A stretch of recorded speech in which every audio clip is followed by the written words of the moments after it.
find Jabba the Hutt and that bounty hunter. We'll contact you. Princess, we'll find Han. I promise.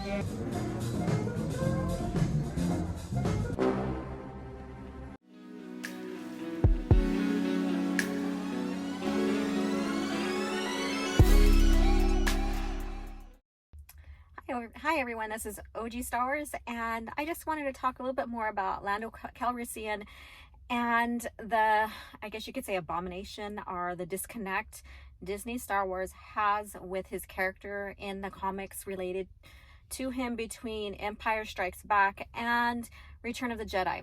And the reason why I'm touching more bases on this is that going over some of the lore, I realized that Lando, goes into disguise into Jabba's palace, and in order for him to infiltrate, because he is a person that's very recognizable, so in order for him to infiltrate and still pull off his disguise, he should not have had any contact with Jabba whatsoever. And we have in the comic book that he goes and tries to bargain with Jabba to get a fleet of fighters so that he can or fight back and get Cloud City back into his control. And Jabba turns him down. Then he tries to bargain to Bonagas and he gets shot down still. So he still has that contact with Jabba. And when you fast forward and look into Return of the Jedi, he is now undercover, and he does have a small mask on, and his outfit is slightly different. However, you could still distinctively see his face behind his disguise. So this is where the disconnect for me, and this may be for you, comes into mind. Because he already sees Jabba face to face. Jabba is not an idiot. He recognizes and he knows who he deals with. He's a crime lord.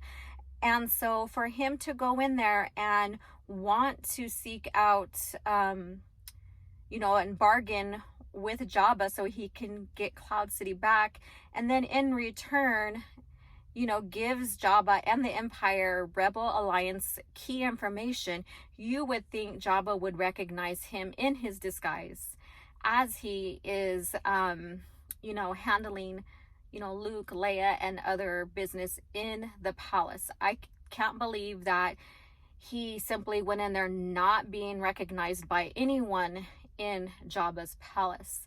So there is something to think about, is that, again, between the movies, take a look, at the end of Empire Strikes Back, he does leave with the Falcon and Chewie.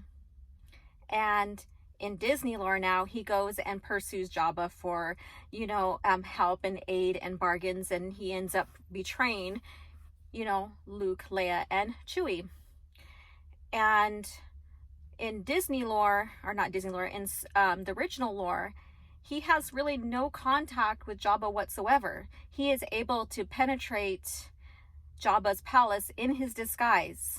And we see, Luke's plan that, that fruitions from Empire Strikes Back and into Shadows of the Empire going on into Return of the Jedi. So there's that disconnect. And so Disney, Lucasfilm, is going to have to resolve this within one standard year of the movie time frame, the time frame between Empire Strikes Back and Return of the Jedi. And it's not believable when you go back and you look at the lore and you see how well Lando goes in and infiltrates Jabba's palace, and he's not supposed to be recognizable, yet he's already dealt with Jabba and in the Disney lore. So again, I repeated myself, but just to let that sink in. So thank you so much for listening. Again, another thing that is a disbelief, disconnect, and lore breaking with Disney Lucasfilm. So you guys have a great day, and may the Force be with you. Attention, this is Lando Calrissian. Attention, the Empire's taking control of the city. I advise everyone to leave before More Imperial troops arrive.